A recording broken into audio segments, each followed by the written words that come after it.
We are recording the interview of Russell Seel. This interview is being conducted by Adrian Hill from the Wright State University Veteran Voices Project.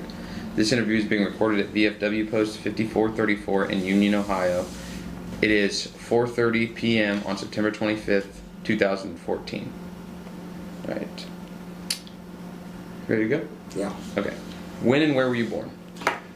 Canaanville, Ohio, December 18, 1939. Okay. Who were your parents and what were their occupations? Father was a farmer, Earl H. Spud Seel. Mother was Marie Kearns, and they were married in real early, 1939. And Dad was a farmer. Okay. Did you have any siblings? Yes, I had a daughter and son. Susan is 50 years old, lives with her mother in Indianapolis, Indiana. She has a degree from Mississippi State University in clinical psychology. She does not work in that field now. The boy is Douglas Brian Seel, and he lives in Austin, Texas, and works in a restaurant. Okay. And you said those are your kids? Yes. What about siblings, like brothers and sisters that you had? Brothers and sisters. I'm the oldest of 5. Okay. I have 3 sisters after me, and then the brother was born in 1953, and he's the youngest of the siblings. Okay. Did any of your siblings serve in the military? No. Okay. What were you doing before you entered the Air Force? After I graduated from high school, I went directly into the military later that year, which was 1958. Okay. So you enlisted into the Air Force. You weren't drafted. Correct. Why did you choose the branch you chose, the Air Force? It was an accident because a friend in high school asked me to go with him to sign up for the Navy. And at that time, which is still relevant, the different branches of the service have different qualifications for entry. And at that time, the Navy had a higher qualification than some of the other branches of the service. Now, my friend passed that test with flying colors. I failed it by 1 point. So the very next day, I went back and walked into the Air Force recruiter's office, and obviously I did better on their test than I did on the Navy test, whatever, but I was accepted for the Air Force. There was a small problem in that, now this is June of 1958 we're talking about here. In January 1958, while I was a high school senior, I had a DUI, and I was fined more than $50. Because of that, the Air Force had to get special permission from me, from Deputy Chief of Staff Air Force in Washington, D.C., to enter into the Air Force. So I was not able to get in until December 3, 1958. Okay. Let's see. When you departed, do you recall that when you departed for basic training? Yes. It's something I think that every individual that enters probably remembers. It was the 2nd of December, 1958. And at Athens, Ohio, the roads were frozen from rain the night before. And I will never forget my parents taking me to where I could catch a Greyhound bus to Fort Hays in Columbus, Ohio, to catch a DC-8 to go to Love Field in Fort Worth. And from Fort Worth, as far as I remember, we went by bus, because I do not remember exactly how I got from Fort Worth to San Antonio. But I believe it was by bus. But that road that morning that my parents took me to catch that bus was a glare of ice, and Dad had to drive like 10, 15 mile an hour to stay on the road. Mm-hmm. So that's what I remember about that. Yeah. Okay. Do you remember like arriving at basic training? Do you remember what that was like? Very vividly. They always had at least one of the two, I call them TI, tactical instructors, out there to meet the bus. And it was comply with the order given or face the penalty from that moment until we were released from basic training.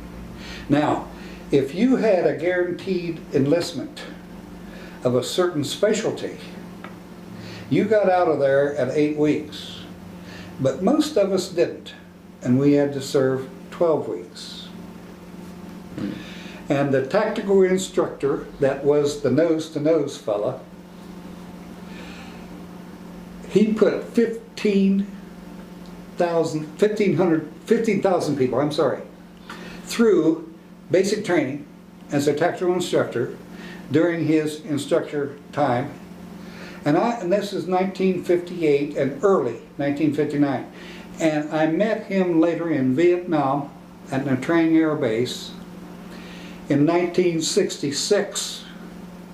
And an incident that occurred in basic training, he still remembered after all those people.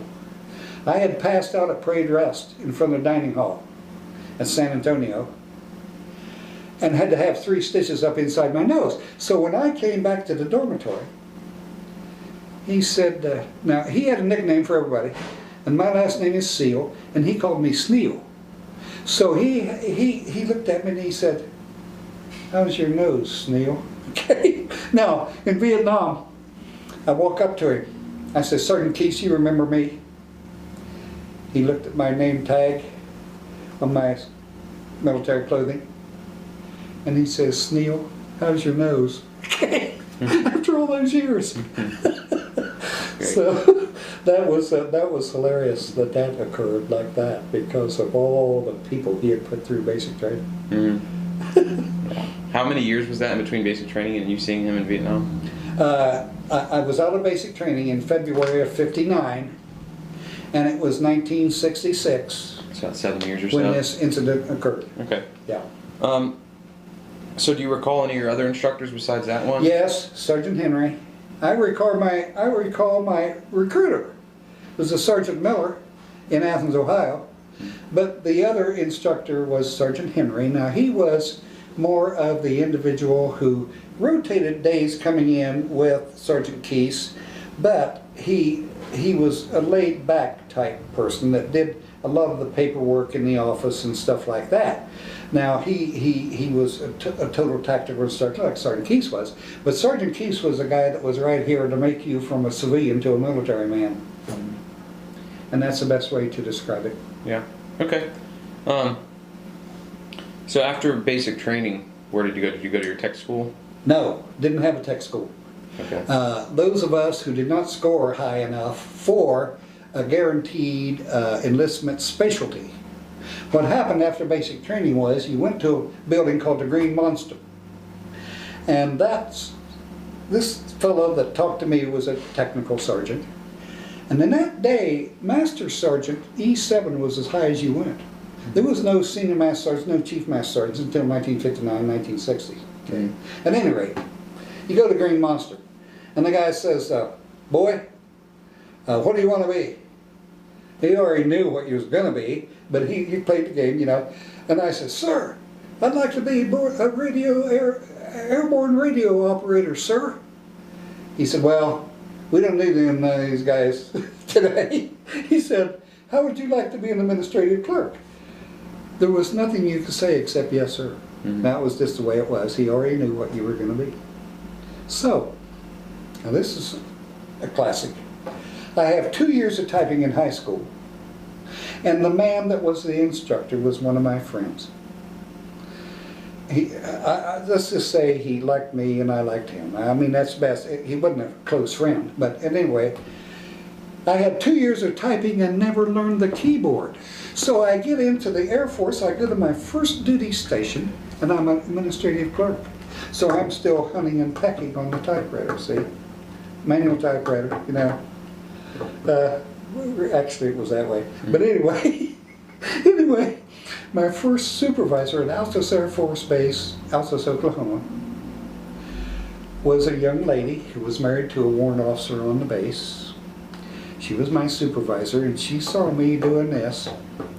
And she came up to me on day one and said, "How would you like to go to a base typing school?" And the only thing you said in that day was, "Yes, ma'am," you know.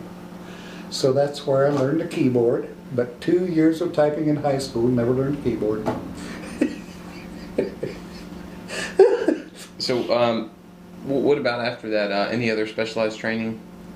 Oh, yes. Throughout your career that you could mention? Yes, much. I was administrative clerk in Strategic Air Command for 7 years. Different bases.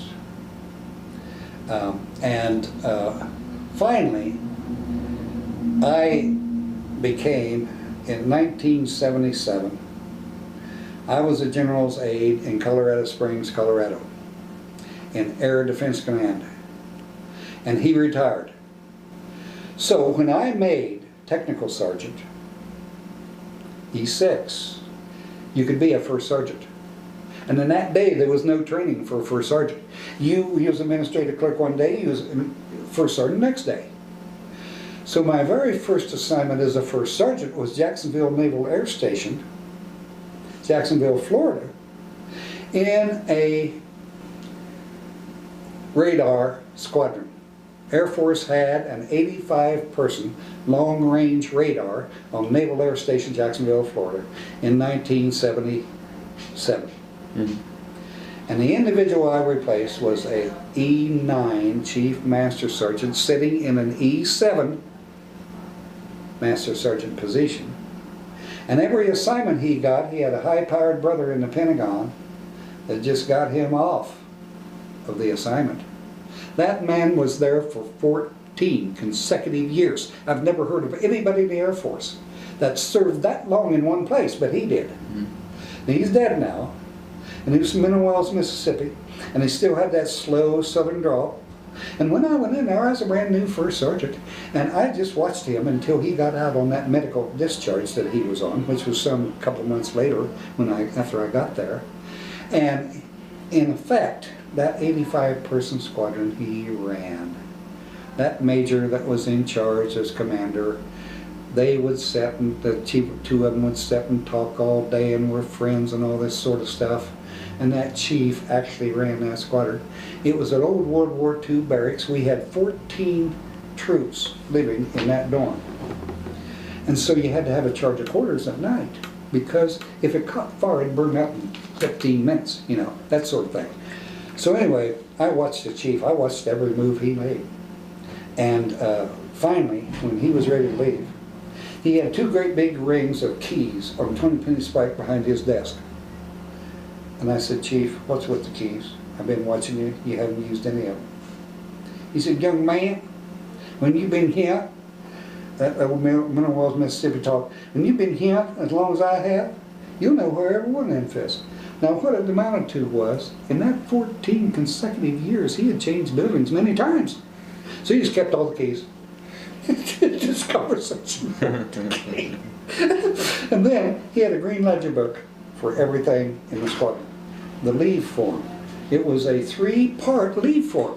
A new leave form that the Air Force came out with. One copy went to personnel, one copy went to finance, one copy was suspense, well, one copy was for the guy going on leave, and the other copy was suspense copy. Chief didn't go along with that. Now he became first sergeant in World War II. He was in the chow line one day, and he was a big man, and he asked the cook for an additional ration of meat, and the cook gave him trouble, so Roche just jammed him through the wall. So the company commander comes up and he says, "Come with me, Sergeant, you're my new unit first sergeant." Now in World War II, the unit first sergeant had to whip everybody in the unit. That's why I could never have been one. I'm too small. But anyway, that's how he became one. And he was first sergeant all his career, basically. And that's how he became one. And he sat in that position for 14 I've never heard that. I've been around a lot of Air Force people. I've never heard of that happening. So that was a first as far as I'm concerned with him. Mm-hmm. And the major, after he left, the major had to check me out because there was no training for a first sergeant. So he'd come in and he would do little teeny things to see if he could get me excited. And I just wouldn't get excited, you know. And one day, he let the individual that was supposed to be in charge of quarters, he let him off the charge of quarters duty from the compound because the compound had called the major and said, we need this guy here tonight. And the major said, okay. Well, when it came time for the charge of quarters, I didn't have one. So I just locked the doors and went home. When I found out that the major had released the guy, I just locked the doors and went home. See? Next morning, major comes in. First sergeant, we had a charge of quarters last night. No, sir. Why didn't we? I said, because you let him off, didn't tell me. He said, well, you got alternates on that list. I said, Major, I make this duty roster, sir. And if you're going to let somebody off, you're going to want to tell me about it. Otherwise, we may not have any charge of quarters. He said, come to my office. So I went in his office. he didn't ask me to close the door. I closed it, okay? Because he'd been messing with me on little teeny tiny things just to see how much I could take. Mm-hmm. So I wanted to let him know that he wasn't going to bother me. So he said, why didn't you call one of them alternate charge of quarters last night? I said, Major, we have a fire and dormitory last night. He said, no, but that's not the point. Why didn't you call one of them? I said, because you let the gentleman off and didn't tell me. He said, from now on, I said, Major, sir, with all due respect, you let somebody off duty, I make up the duty roster. You let me know about it. And I saluted him, walked out. I didn't wait for him to say dismissed. Well, I figured that he would probably hold that against me, but instead, it developed a rapport between us, and he cut out his Mickey Mouse stuff that he had been doing because I was a new first sergeant.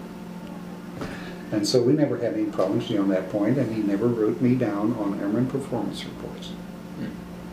He lived 1 year after I left there. In '72 at Tule Greenland, I found out he had passed away.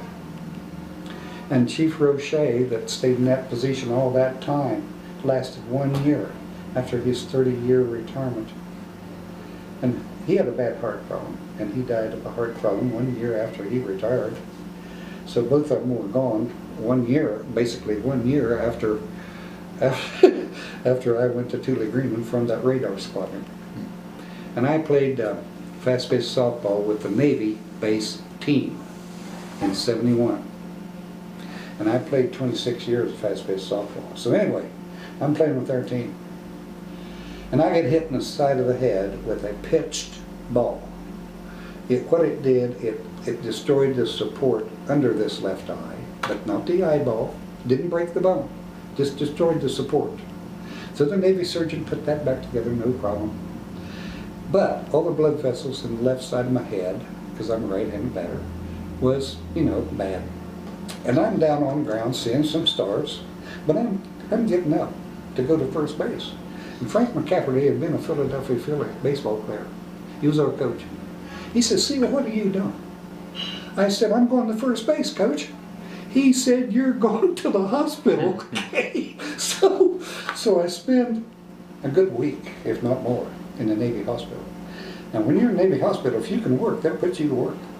So I'm in bed, and this young man comes to me with a mop. He said, mop that area right over there. I said, excuse me, I'm an Air Force First Sergeant. I make out the duty roster. Air Force First Sergeants don't pull no duty. He said, really? I said, yeah. So off he goes. And here comes this old chief, this old Navy chief. He said, I understand you got a little problem with manning the mop. I said, Chief, Air Force First Sergeants don't pull no duty. He said, really? I said, yeah. He said, we'll see about that. I said, okay, Chief, have a good day. But I never heard from either one of them again. I hope I'm not wearing out your system here. Oh, no, you're good, you're good. I'm going to kind of move into your, talk about Vietnam a little bit, because that was the The combat zone you served in. Okay. Right. So where in Vietnam did you serve? Nha Trang Air Base. Nha Trang Air Base, and that was. It was halfway up Vietnam. Okay. On the right-hand side, right on the South China Sea. It was known as, I found out later, the garden spot of Vietnam because every general, every congressman, so help me now, I'm not blowing smoke. It was the garden spot of Vietnam, so 7th Air Force, and that was a 4-star general, I'll think of his name in a minute. At any rate, he would send all the VIPs up there to see that base because our base was so much nicer than all the other bases. And we had the 5th Special Forces on the southern part of our Green Berets Army on the southern part of our base, and the ROK Koreans also was in separate facilities just south of our base, which was actually bordered our base. And we was known as the 14th Air Commando Wing. And we didn't have any air commandos, but that's what it was called. Okay. We had no aircraft on the base except one.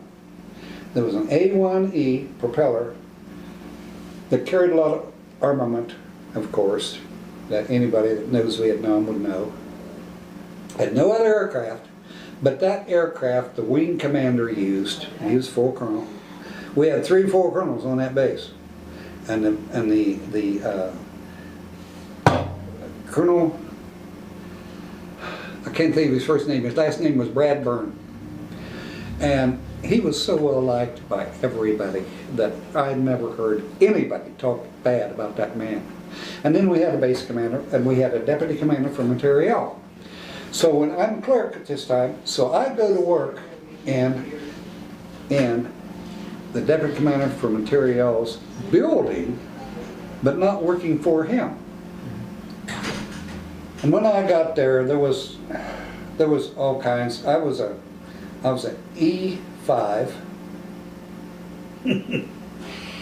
E5 staff sergeant, and the base didn't have enough room for the airmen for quarters, so they let all of us E5 staff sergeants and above move off the base. There was a very funny incident that occurred. They had an outside shower for everybody on the base, and it was like concrete block, and it was like 12 foot high, and it was open air. So they had signs all around this thing. So the first day there, I wanted to take a shower, so I go over there and I read that sign right next to the door, which said, go in, turn the water on, get wet, turn the water off, soap up, turn the water on, rinse off. I didn't read all the signs. So I get in there, and I get wet, and I turn it off, and I soap up, and I turn it on. Water hours are over. Have you ever tried to get soap off your body? That is a challenge. So anyway, that was a funny thing that happened right at the very beginning. And then, I think the thing that amazed me the most, we went contract flight Continental from the United States into Clark Field in the Philippines. And then we went, same flight, they had to refuel. We all had to get off the aircraft. And when you stepped in that doorway of that aircraft in the Philippines, it's like the same effect as walking into a steamer. So you're thinking to yourself, I sure hope Vietnam ain't like this, but it was. So you get to Tan Son Nhut, where everybody, almost everybody went into. Some went into Da Nang later on and so forth, but most people went into Tan Son Nhut at Saigon. We Americans, we have to have a mattress to sleep on. Well, in Southeast Asia, your body sweats from 9 o'clock in the morning until 9 o'clock at night or after. So these mattresses were, I mean, they were rank. And they had a dining hall just for E5 staff sergeants on Tan Son Nhut. That's how many was there. The material was stacked so high as forklifts could stack them at Tan Son Nhut. And this is 1966. 3 days later, we finally, me and these two old master sergeants, they had been in World War II, got out. Been in Korea, got out. Now they're in Vietnam, just finishing up some time, and they were aircraft maintenance guys. So we finally get a flight up to Nha Trang on a C-130, 4-engine prop dude. And I opened my young mouth to these two old boys. They were reservists. I said, gentlemen, if there's an air conditioner on that base, I'll be behind it. And they just laughed, they hee-hawed, okay? So anyway, get up to Nha Trang. I go to Chief Maintenance Complex, no air, just open the windows, trucks would come by, roll the sand and stuff into your office and so forth. And the deputy commander for Materiel, which owned this thing, full colonel, one of the three on the base, he's right next door in the headquarters building. So that clerk rotated, and I got his position.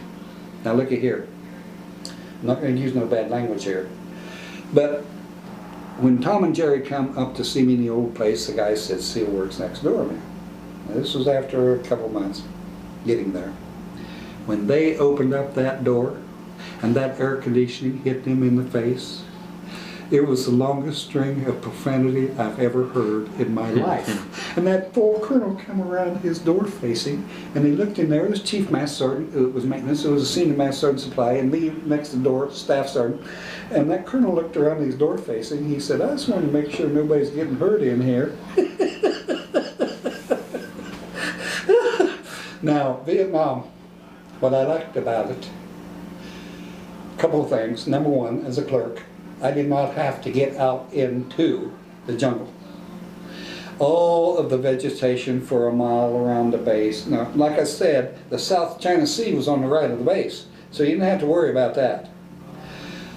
But all the rest of the land mass around the base for a mile almost was defoliated with chemicals.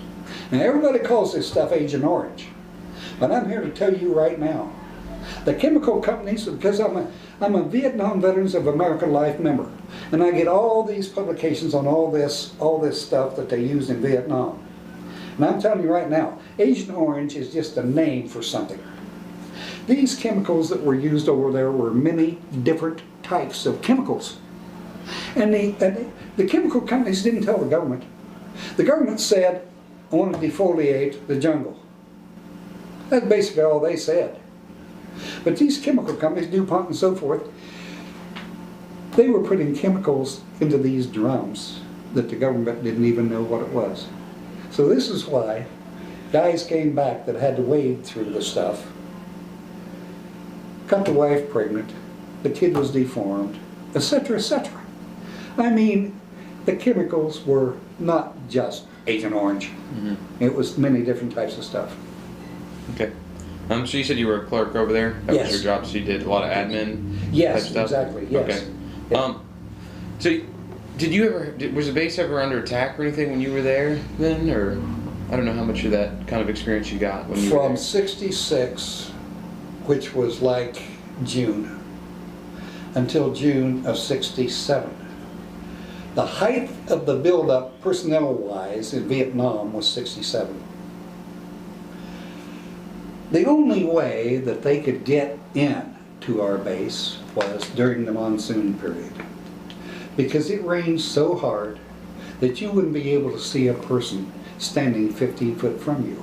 It's how hard it rained. It's like somebody pours a bucket of water over you. Now, the best way to answer that is at Nha Trang, what happened one time.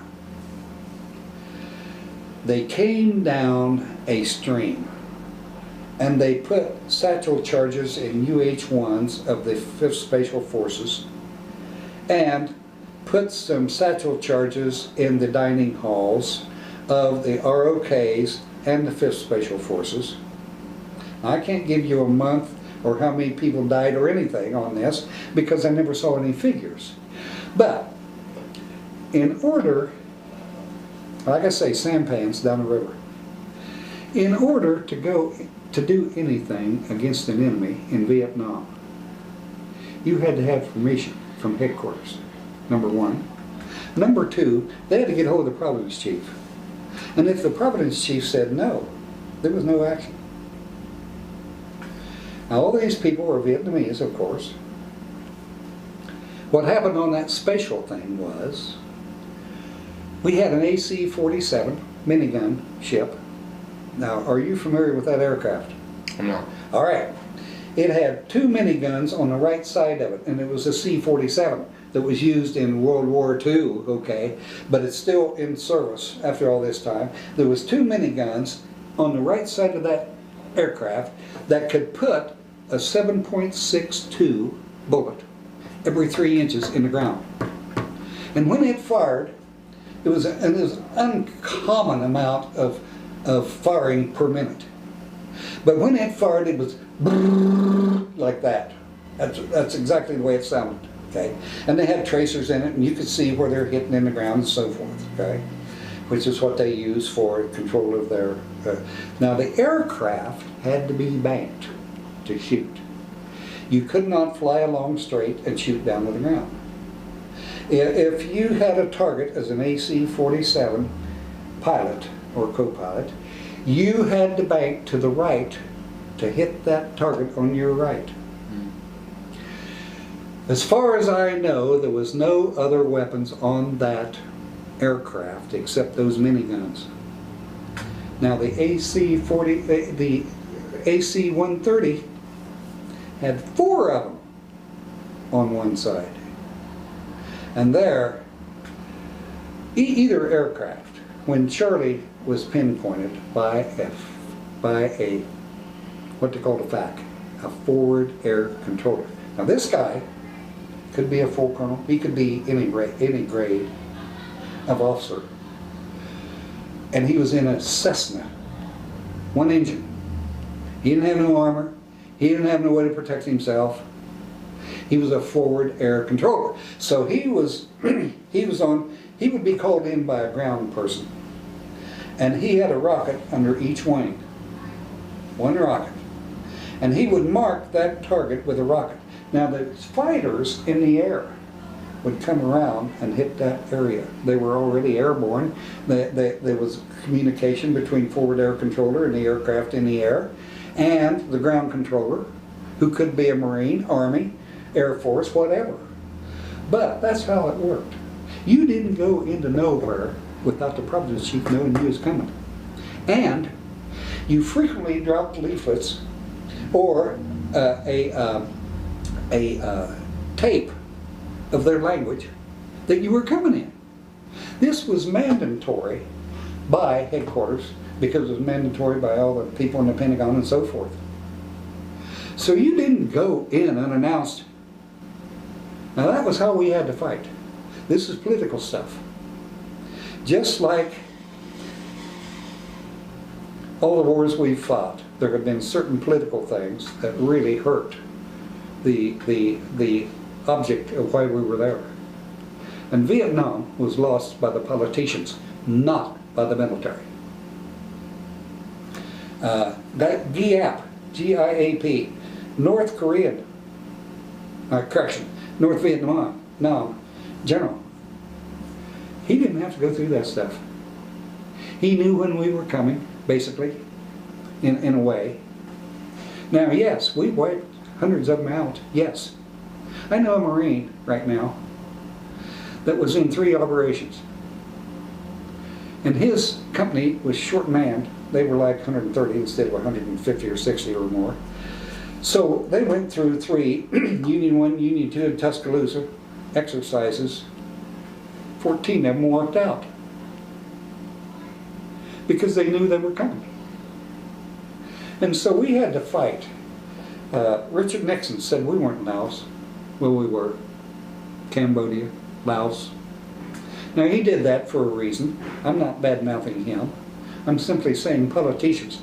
If you would, I hope anybody that reads any of this hears this one thing.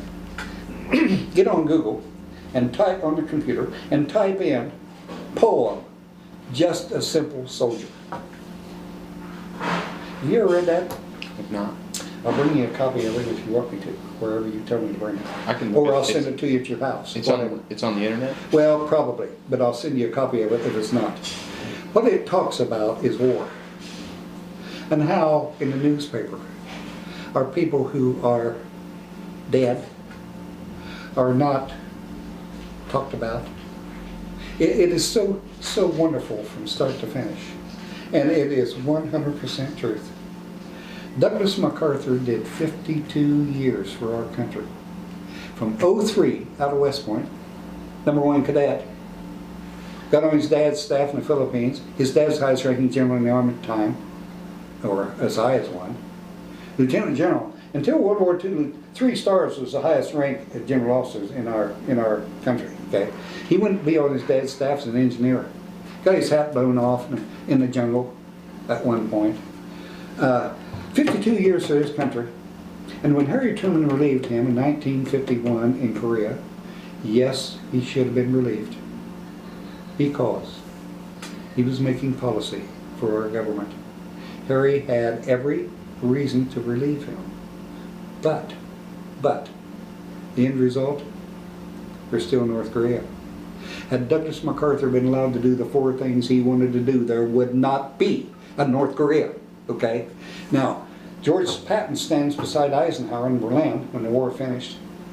He said, General, when we march on Moscow, Moscow was our ally in World War II against Hitler. Eisenhower went nuts. George wasn't wrong. We had a 40-year Cold War.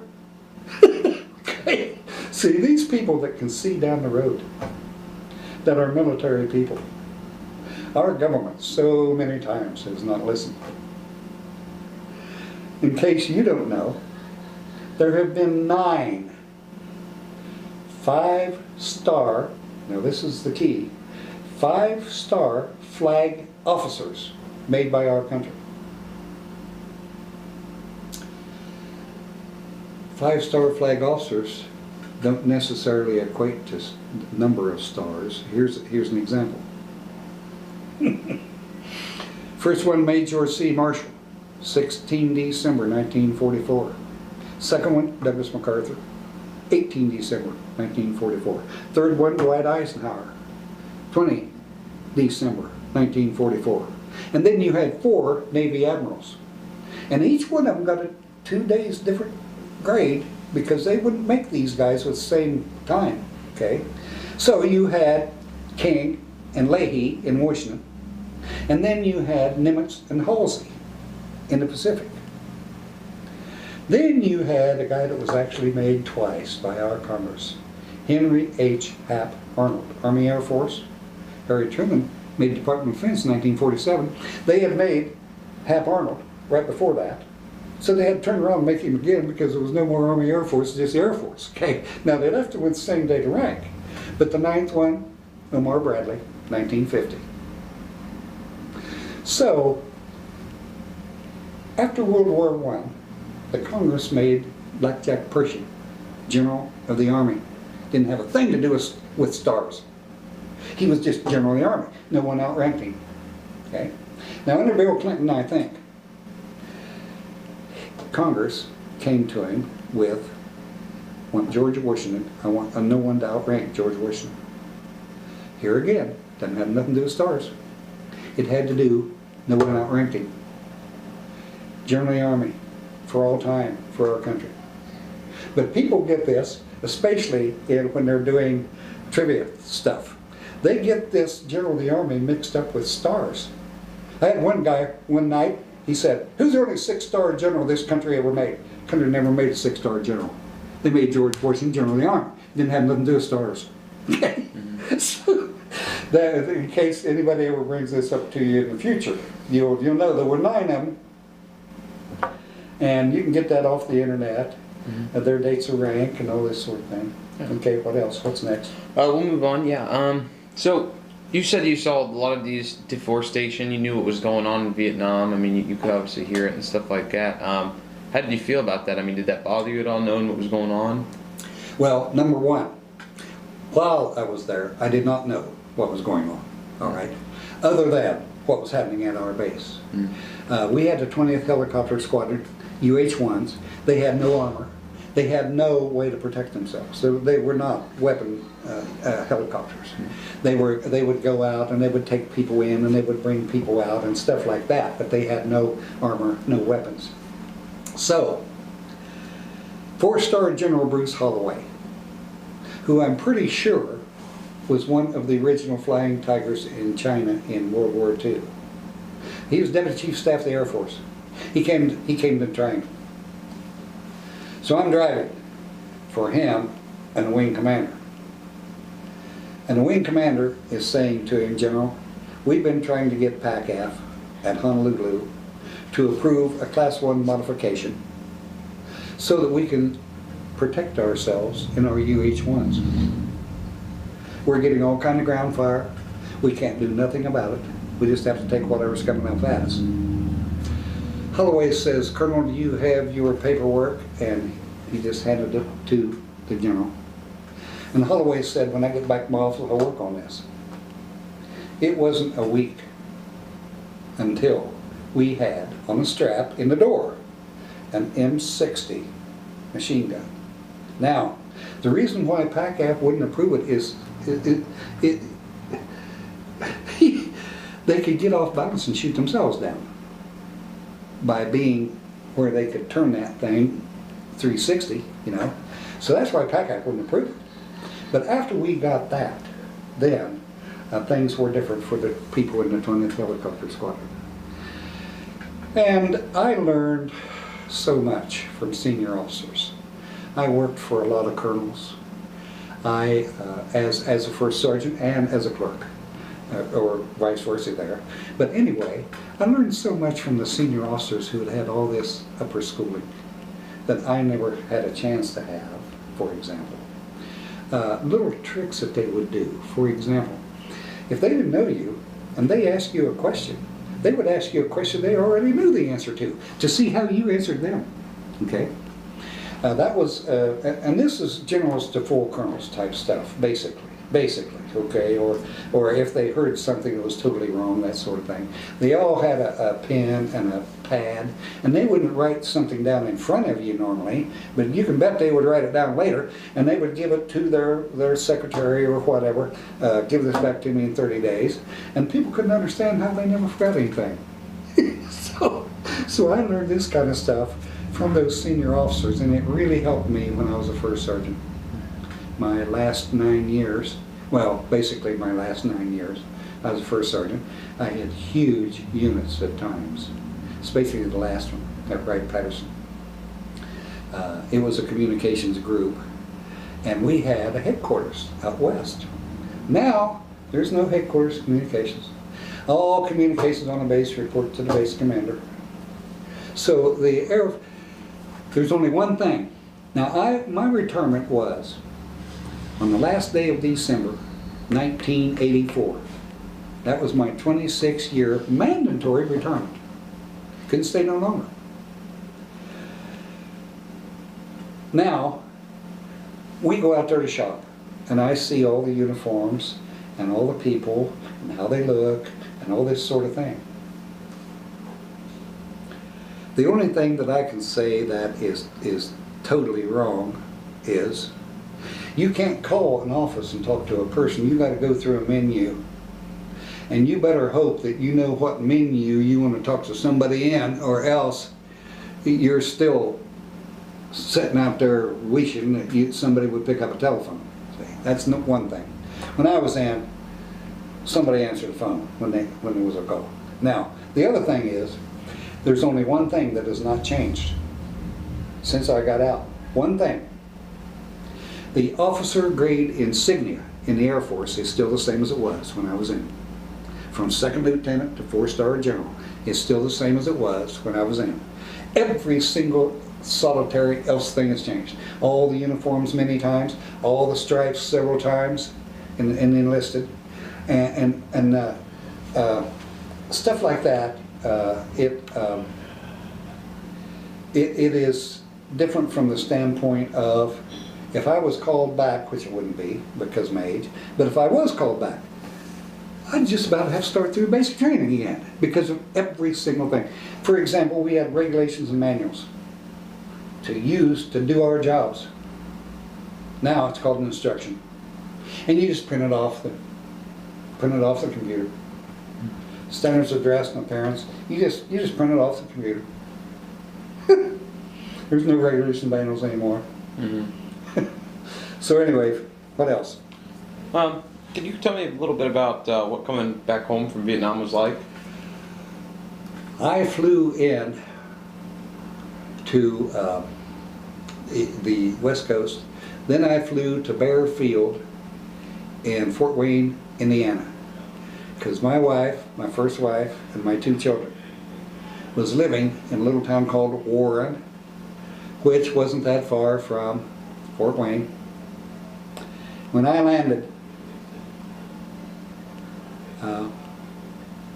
my daughter was probably 67. She's 50 now. I would say that she was just like 11 or 12 or whatever. And she came running to me with her arms out. And Douglas was, she was born in 64. He was born in 69. He was real young. And my wife's parents, she was only child, my wife's parents were there.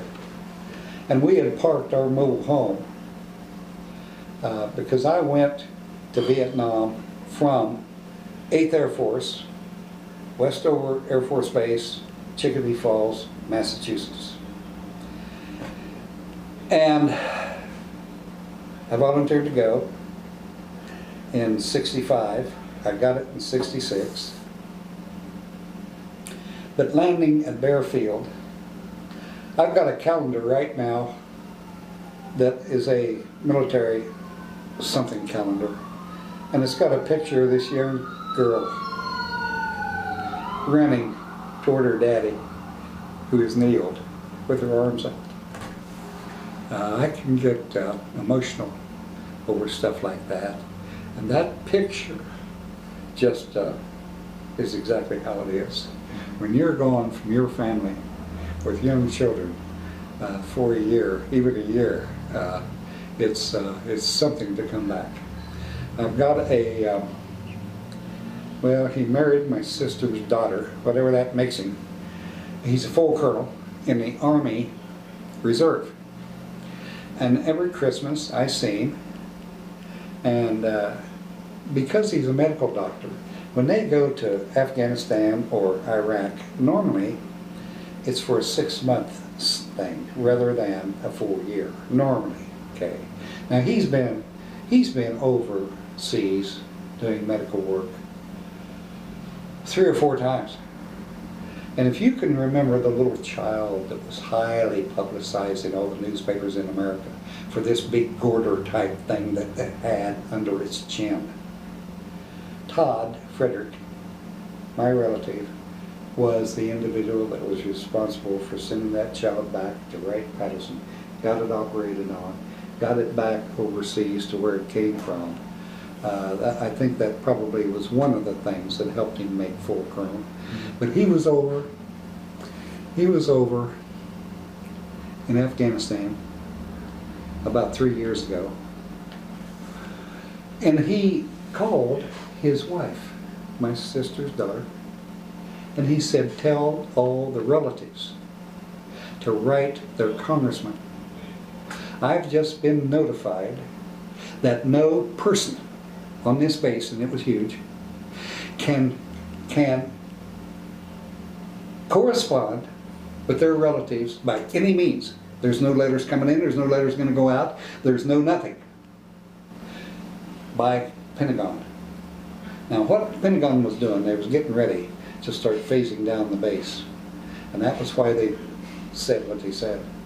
But I went to Mike Turner, I went to Portman, and so did all the relatives. That changed in about a 2-day period. Okay. So I kept all my correspondence for Todd, and on Christmas I see, and he's a typical CEO type. All 4 full colonels get this also. Todd, what's your chance of making Brigadier General? Oh, Russ, I don't know. Most of us, he's talking medical doctor, most of us, there's so few positions, and we really would just rather stay in our civilian practices. But you don't get an answer. you don't get a definite answer from those people. I've been around so many full colonels, and the one that I liked the best was in Thailand in '74.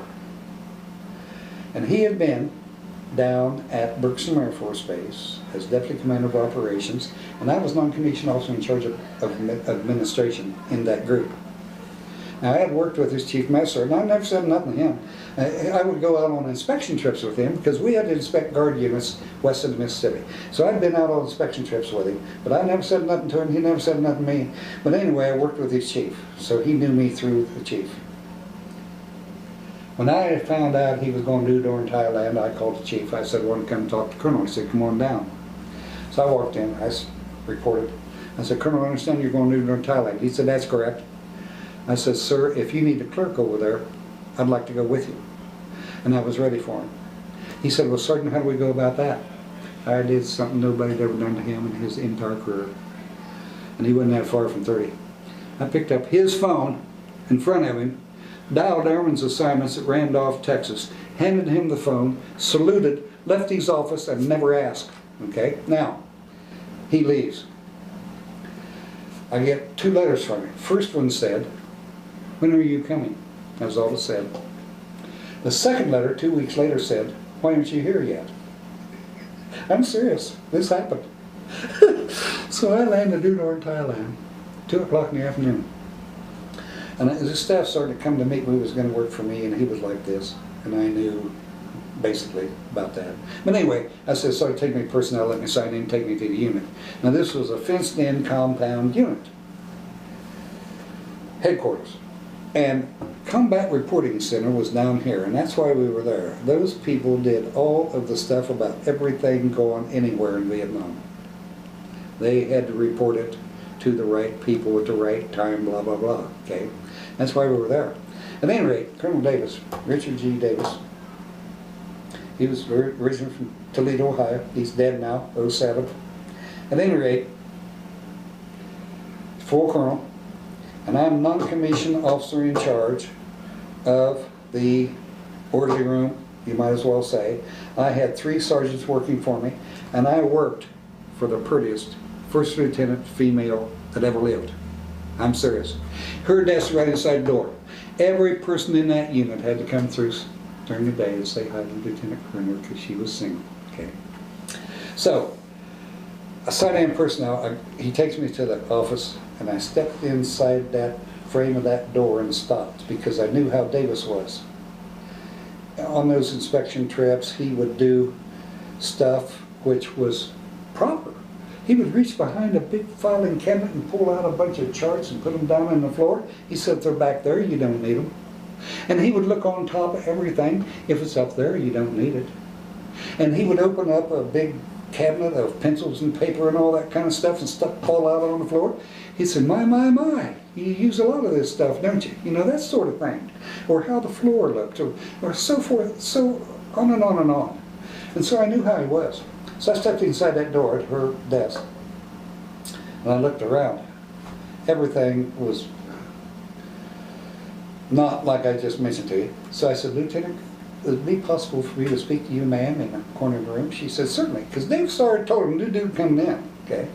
So I go back over with her, and I said, ma'am, when you come to work Monday morning, that was Friday, would you mind if your desk is clear back here in the corner of the room? She said, that'd be fine, Sergeant. I said, very well, thank you very much. And I called them sergeants together.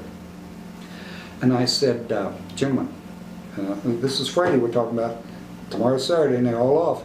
I said, gentlemen, I need you here tomorrow at 8 o'clock. And this educated staff sergeant spoke up. He said, I got plans for tomorrow. I said, you sure do. Right here at 8 o'clock. Okay.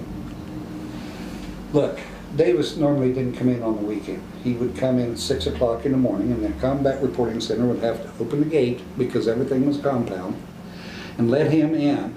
And then the gate would be open the rest of the day so the troops that worked at the compound could go through our compound instead of down the muddy road to get to their building.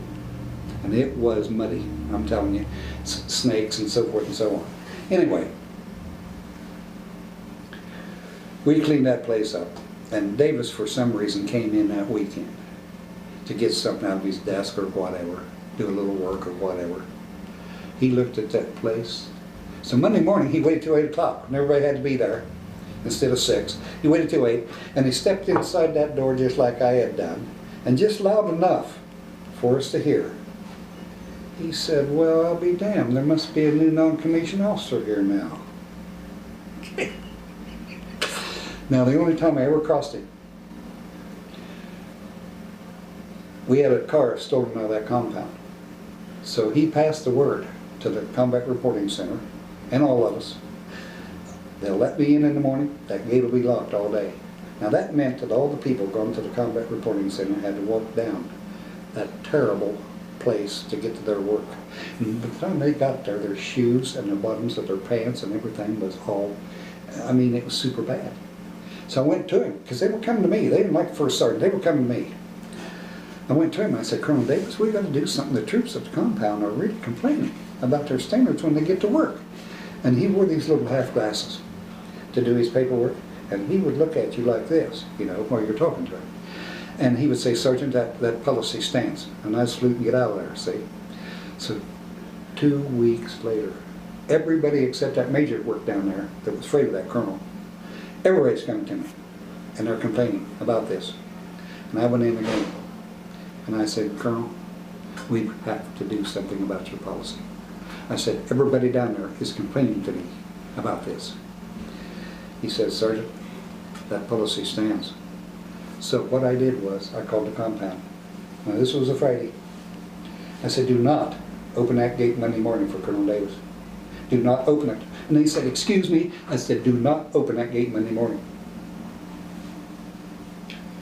He had to walk up that path.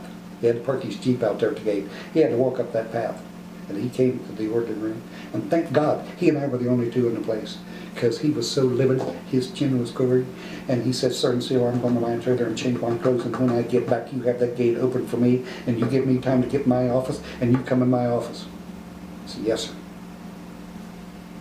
I knew that some stuff was going to be missing from my sleeve, okay? So I was out there and did what he said, and I gave him time to get in, and I went in and I reported and so forth. And he said, and he's looking at his correspondence, he didn't look at me, he didn't return my salute. He said, "You wouldn't happen to know why the gate wasn't open this morning, would you?" And I said, "Yes, sir. I called him on Friday and told him not to open it." He said, "Why did you do that?" And I said, "Because I've talked to you twice, and now you see what the troops have been complaining about." Now this guy was immaculately dressed all the time, just like me. And so he said, "I would strongly recommend that you never ever try anything like that again." And he didn't look at me. And I said, "Yes, sir." And he said, "Dismissed," and I saluted and got out of there before he kicked me in the rear end, okay? So anyway, when I left, now I've had all kind of accolades as a military man. I was Airman of the Year on a base, huge Strategic Air Command base. I was Airman of the Year. There was only one Airman of the Year, and on and on and on throughout my career. I've got 17 active duty decorations, and I've got 12 commemorative decorations, and that's what I got out in the car I wanted you to see. I mean, I look like George Patton, you know, whatever. But anyway, he gave me, in my 26 years, a compliment in my performance report that meant more to me than everything else that ever happened to me. He put in my performance report, "This man is from the old school. He knows exactly where he is going and exactly how to get there." Now that meant more to me than all the other stuff that happened to me in my career. And I'm sorry if I've talked. No, you're fine. You're fine. But he died. I had sent a Christmas card. We were corresponding at Christmas time. I'd sent one just to his wife because I wanted her to know that if anything happened to him, I want to know about it. Well, he died in '07. She calls me. Carolyn and I went to Centerville, Tennessee to his funeral. He was, I rubbed shoulders with generals. I was general's aide. He was the most professional man, and he went through ROTC at Ohio University at Athens, Ohio, and was commissioned as second lieutenant there in 1951. And he was from Toledo originally, but he retired a full colonel, and he retired in like 1981, and I didn't retire until 84. So. Let's just a quick snapshot of what did you do when you got out of the service, just like as far as work and stuff like that. Okay. We were at Athens, Ohio at that time. And the only employment down there, if you could not get on with the university, which I tried and couldn't do it, the only employment down there is something like fast food or selling vehicles or something like that. So she lived real close to Pomeroy, Ohio, which is close to the Ohio River. It's 16 miles south of Athens, but she worked in Athens. So I went to work selling cars. And I sold at Pomeroy, and then I sold at Athens, and then she gets promoted from craft into management and offered Bowling Green or Brookville, and that's why we're here, Brookville. Mm-hmm. Now she worked on, I've got a brain problem, she worked on the road that leads to Brookville from the Trotwood area. And Verizon, which became Frontier now. She was an outside plant engineer, and she had only 2 weeks from notification to get up here to either Bowling Green or Brookville. Mm-hmm. So we came up here in November of 1987, and I went to work in the car business immediately at Tom Harrigan's Salem Mall. I was in the used cars, but we were also selling the new GMC trucks. And we could sell anything to dealership if we went about it right, but generally speaking, it was used cars and new GMC trucks. So I stayed there until he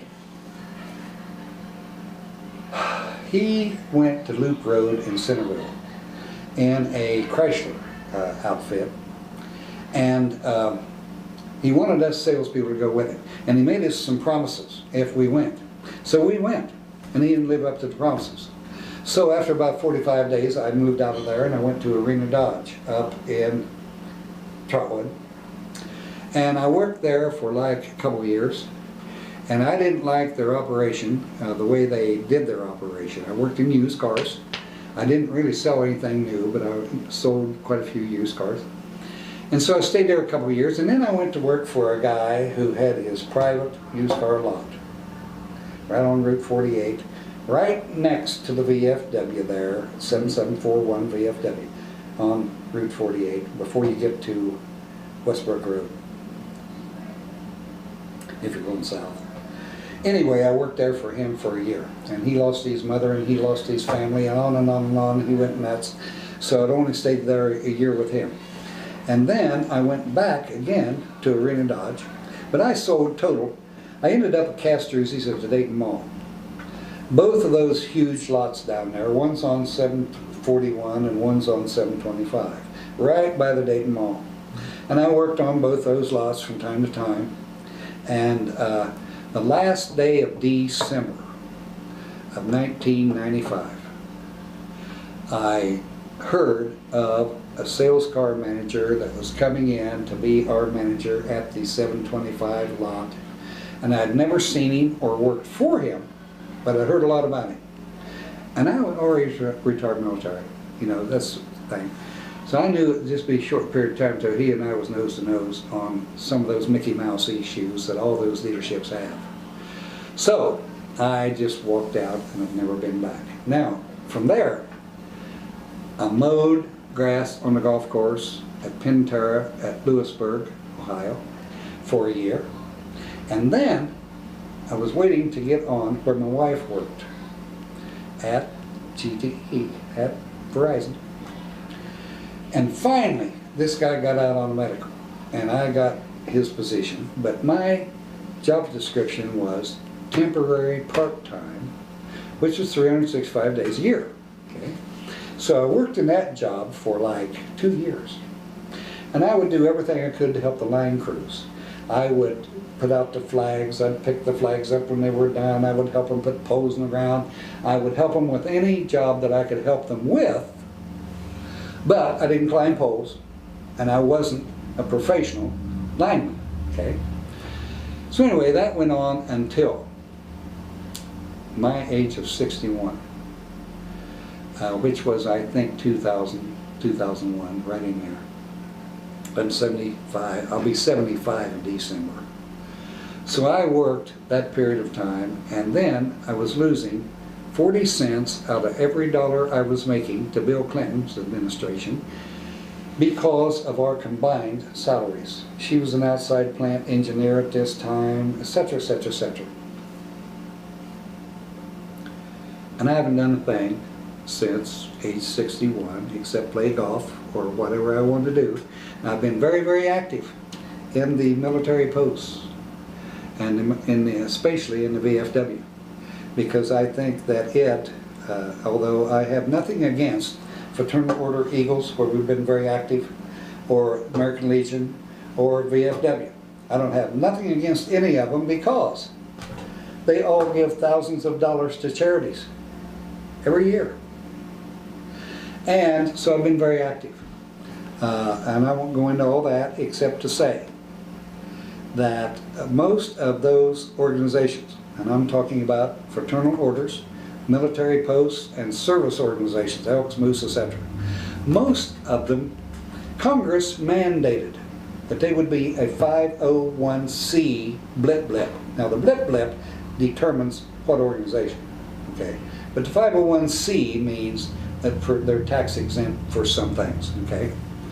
So anyway, the VFW is the only one of all of them where there is one person in charge. Now you cannot run a company. No one has ever been able to name me even one company in the United States of America that operates from assembly. Now that's what all these people operate from except the VFW. That commander has got total responsibility for that operation and total authority to carry out that responsibility. Now yes, we have a monthly meeting. Yes, there's stuff that comes across the floor. Yes. And very seldom is there an incident where the commander decides that what they passed is not in the best interest of the post. Very, very seldom. But you cannot run a company by assembly. If you think about a United States company, there's a board of directors, a chief financial officer in there, and a CEO.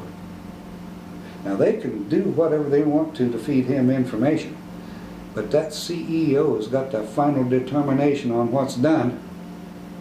And if they get out of line, they get fired by the shareholders or whomever. In the case of the military posts in the VFW, there's a provision in the National Book where you call a special meeting, all the regular members, only for one purpose. Does the individual stay or go? Now that has never happened in my 37 years in the VFW except one time. And that was a little commander that wouldn't resign. And they told him, you resign and we'll put you out of office. So he resigned. But all these other organizations, Congress mandated when they made them, when they allowed them, you will have a national headquarters. And the national headquarters let themselves off the hook by putting in their national book, you will comply with all governmental law.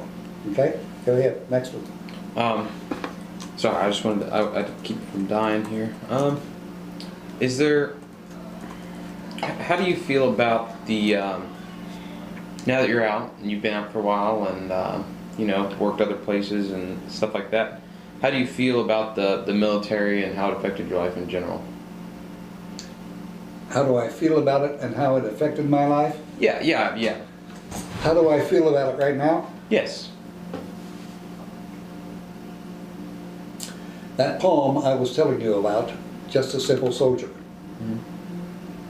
When I send you a copy of that, if you give me your address, which I will, you will see in there that are civilians who have never been in the military oftentimes make mistakes that they wouldn't make had they been in the military, or had they listened to the Joint Chiefs of Staff in the case of the people in Washington, D.C. Now that sort of thing. That's one point. The other thing is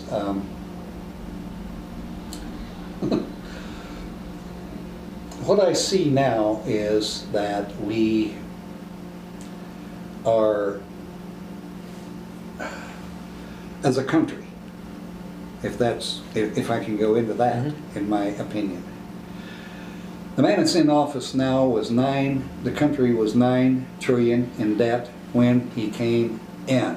It is programmed that he's going to be 18 trillion, the country, 18 trillion in debt when he leaves. So how in the world is our younger people like you and the people in the country who's got to try to do what they can do to get the country back into a financial proper state? And Thomas Jefferson said, you pay as you go. Now, the only time that I think is the exception to that is war. World War II, we had to win.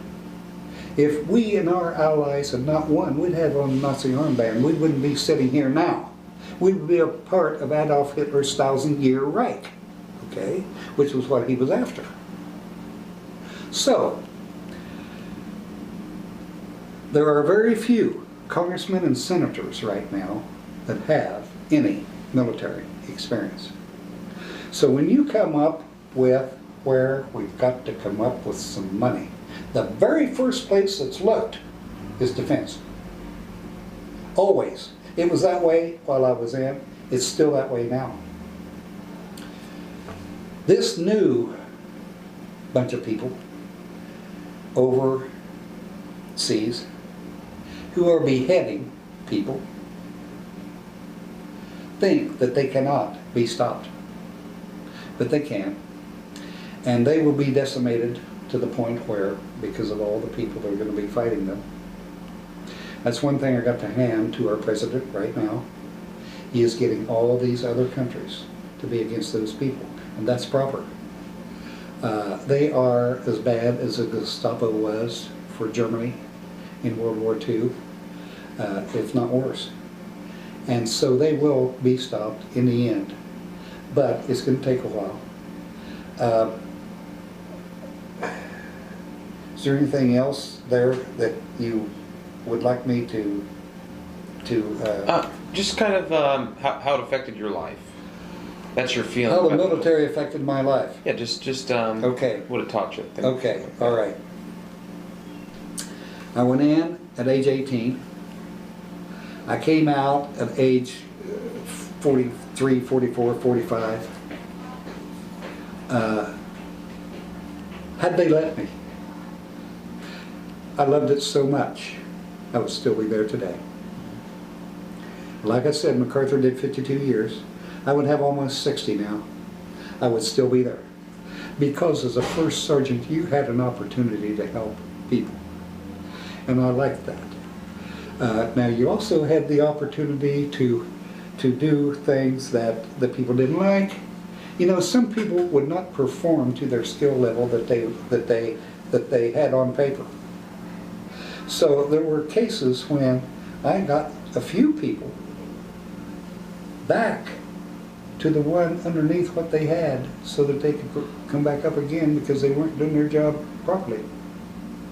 You had the opportunity both ways. All of them had a supervisor, and all of them somewhere had an officer above. So you had to deal with the airman, the NCO over the airman, and the officer over the NCO and the airman. Okay?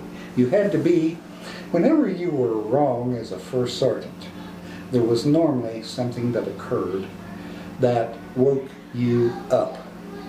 I went against full colonels, like the one I told you about. There was another time at Tule Greenland that there was no shades for the windows. The sun's shining in 24 hours a day, our people couldn't sleep. That base had been up there forever. And no one had gotten off the rear end and got blackout curtains. That full colonel base supply told me I couldn't do that. I said, you do what I want, I'll take the heat. That requisition went to Tinker Air Force Base in Oklahoma, and that full colonel called me and he says, Sergeant Seel, who do you think you are? I said, excuse me, sir. He said, you can't order this stuff under this priority. You got to realize at Tule Greenland, everything except expendable items came in on ship when they could get in. And the expendable items are the only things that flown in, plus the people changing So, what we ordered for the year we was there, the people the year behind us had to live with, was separate. That basically been there forever. Sun right in the windows, 24 hours a day. I got the blackout curtains, but that floor colonel said, "Who do you think you are? You can't order under this priority."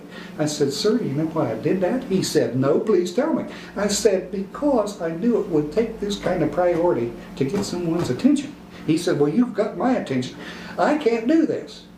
And I said, "Sir, have you ever been assigned a two agreement?" He said, "No, and I don't intend to be." Okay, what do you know about it? I said, "Now," and I explained to him why I was doing what I done. He said, "I'll tell you what I'm going to do, Sergeant Seel." He said, "I'm going to work for you, but I can't promise you nothing." I said, "Sir, that's all I'm asking. But I don't want to see him 3 years from now on a ship. I want him flown in." He said, "Oh, really?" You know? But they did it. And I got the Danish people from Denmark. When they work up there, after a certain period of time, they're tax-free in Denmark. 52% of their tax at that time was, or their wages at that time were going for tax. So they get to the agreement and stay there for several years. So I got them to install them in all the 33 dorms. The guys were all, you know, things like that.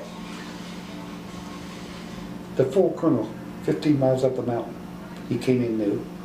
My full colonel transferred, new one came in. So anyway, let's see, let me get this. Oh yeah, leave policy. There wasn't one. There was no leave policy. So this new colonel calls me and says, "Sergeant Seel, we got to do something about this." And I'm on first sergeant on base. "We got to do something about this." And I made a little mistake there. You don't tell full colonel what I told him, which was just off of my top of my head. I said, "Sir, that's a no-brainer." And he looks at me like, "Okay, Einstein," you know, that sort of thing. Look, I said, "It's 130-day leave. We've only got one person here for every job up here. We don't have no extras. They can be gone 30 days, and that's all. They can't take no 3 10-day leaves and be gone for 60 days. Okay? And that's what they were doing, just to get off the rock. He said, "Put it in effect." So I made a letter up for his signature, but I wasn't going to sign it because I wasn't over those other units except as a first sergeant for their people if something needed to be done. I couldn't tell them from my signature what they were going to do about leave because there was a regulation on leave policy and so forth. Anyway, we cured that problem. All right. Well, that's all I got for you, Russell. So thank you for doing this interview, and thank you for your service. Okay. Now, I would like to say one last thing. Sure. Go ahead. Our military people, from a professional standpoint, are as good as any military people we've ever had in this country, because the technical stuff that they have to work with, a lot of us didn't have to work with. Their weapons now are completely sophisticated to the point where the ones that we used weren't. On and on and on. Our warriors are as good as this country has ever had.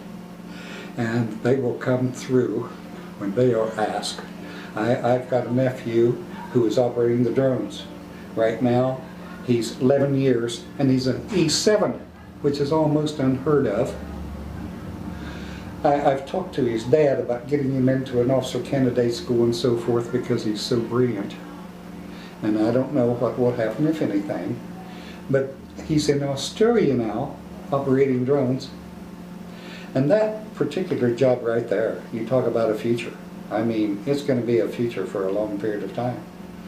At any rate, our warriors are as good as any warriors we've ever had. And one more.